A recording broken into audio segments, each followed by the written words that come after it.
with you every step of the way. Call Jamie Kyle, 423-381-3429. Joined now by our friend Cameron Fisher. And Cameron, we lost a absolute local legend, Amy Lillios. And I was thinking back, actually, when I read her obituary on Saturday and I got in touch with her son, Nicholas, that remember the 100th anniversary you planned for the Cleveland Rotary Club in this studio.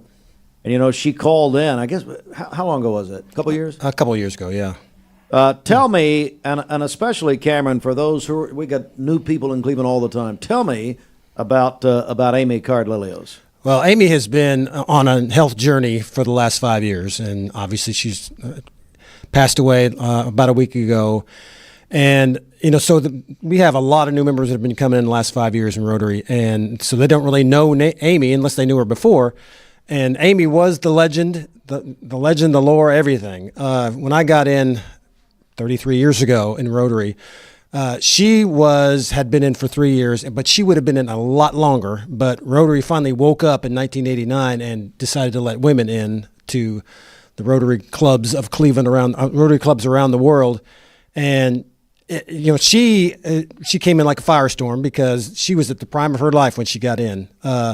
And she had this family legacy with her grandfather, C.C. Card, her father, Bob Card. They'd both been presidents before. And, of course, her dad was elated that she got into Rotary. Finally, they let her in. Rotary finally woke up. Women have made such a difference in Rotary these days. But she was the first one of the first three that came in 1989, 3 years before I came in. And by the time I got in, she was already treasurer. She was on the board, and she eventually moved up to be president. In her year, we started the Bradley Sunrise Rotary Club, which has been around since 1996. Then after she was finished leadership in our club, she stepped into district roles. And you know, if you know anything about Rotary at all, district has about 67 clubs in our district.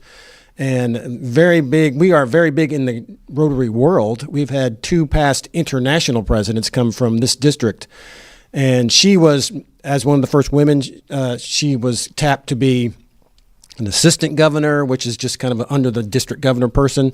And then she also had a chance, and people don't know this, and this wasn't in the obituary, but she was asked several times to be the first woman governor for this district. And she just chose not to go that path. But if she had chosen to, she would have been the first woman governor for this district, which would have been a huge thing.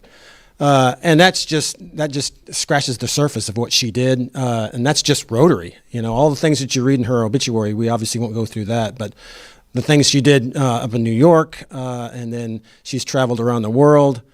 It took her over 70 countries. Oh, yeah. Yeah, and when she got in Rotary, a big thing was going and making up at Rotary clubs, which is something that you can do, which is a great advantage, and it just instantaneously connects you with people around the world. And there was a couple of stories that ran about her. She went to Switzerland and just happened to be there the day that the king of Switzerland, or maybe it wasn't the president, but it was the very, very high-ranking official, came in, and everybody stood up, and she was like, "What's going on?" And the king came and sat right next to her and chatted up a conversation. So that was a big highlight of her Rotary career, is having the king of Switzerland sit next to her, who was a Rotarian. So. And I don't know which one was more important, her or exactly. the Swiss man. We're joined by Cameron Fisher.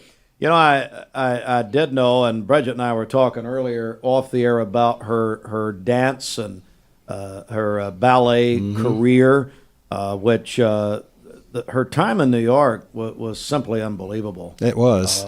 Really on a national stage. It was. And I'll be honest, I don't know a whole lot about that. I just know the stories, and that was before I came to know her, but she really made an impact in the dancing world. And then brought that here to Cleveland. And then brought that here in Cleveland, yeah, with Carolyn Clark. Carolyn Clark, and then that merged with the Paula Duff School of Dance. Right, yeah. right. That's right. So she was big into that, and, you know, a lot of dancers in town, old and new, will know about her, the legend of Amy Lillios. What's her, in your opinion, Cameron, you do a lot of this, of course, in your role as with Church of God Communications, and then what you do just writing and in life itself. You have to look back at her legacy just overall. How would you shape that? How do you position that? I think to describe Amy is that she just lived life to the fullest. She was, I knew her through Rotary. And when I got in Rotary, I had this wrong thinking about what it was going to be for me. And it turned out to be so opposite because I have built some great friendships. And that can go for a Kiwanis or a Sotoma or whatever. But for me, it was Rotary. And Amy was a big part of that. She was, in the beginning, she took me under her wing, taught me some leadership things.